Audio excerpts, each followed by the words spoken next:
So up next for me is a former top prospect who was also disappointed until this point. Not really all his fault, but Alex Kirilloff with the Twins.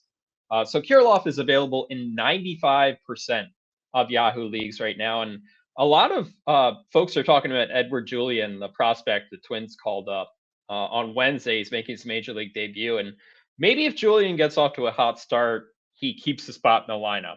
But I suspect he's mostly a fill-in until Jorge Polanco's ready to get a second base job back. So I'm looking ahead to Kirilloff here. He began an official minor league rehab assignment Tuesday with Low A Fort Myers. Of course, Kirilloff's been bothered by wrist issues for much of the past 2 years, but we're still talking about that prospect pedigree, one of the top hitting prospects in the game at one point, made lots of hard contact during his first extended chance in the majors in 2021.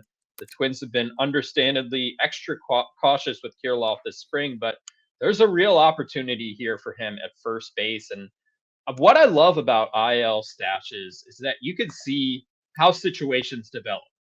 Watch the rehab stint, even keep him in the IL spot when he's first activated, see how he looks. It buys you a little bit of time. And of course, this all depends on various factors. Maybe you've already been hit hard by various injuries. You don't have the roster space. So this is very situation dependent. But I still have high hopes for Kirilloff that finally he could put the wrist issues behind him and be a productive major league player. Yeah, I like it.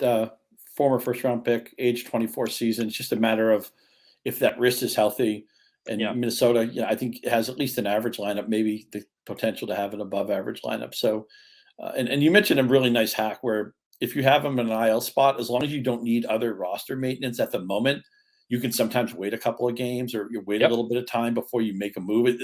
You may not have that luxury if other guys and somebody else gets hurt, you can just swap them out. But sometimes you may have to make a change right away, or you want to pick somebody else up, so you're blocked by that. But sometimes you can play the waiting game, and why not get some more information? Last one for me, Chas McCormick. I'm not sure how great of a real life baseball player he is. Strikes out a lot, doesn't have the greatest walk profile, and right now he's batting leadoff for the Astros, which I think shows that Dusty Baker, it's weird. I know the Astros are supposed to be a smart team. Dusty Baker does some really weird stuff with the lineup card. Why is Kyle Tucker always buried in the lineup? I never get that. He might be their second best hitter. Jordan Alvarez is just a monster. But right now, McCormick's hitting leadoff. He's got some power. He's got some speed.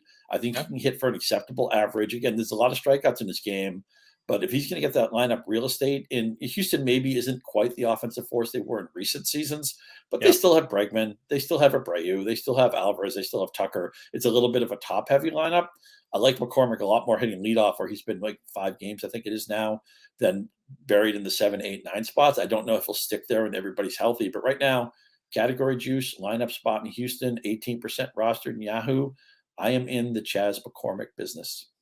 Yeah, I think the volume at the top of the lineup, that's always great. And a situation there in Houston where maybe it's not what it was, but like with the productive hitters behind him in the lineup, still that, like you're saying, Tucker is there, Bregman, Alvarez, like those are good people to have behind you as far as scoring runs. And, he's been an above average hitter during his time in the majors so far as well. Pop, speed. I like it. I'm into it. I think he should be rostered in more places. So, definitely, if you need some outfield help, if you lost Adam Duvall, for instance, I think McCormick could be a good play.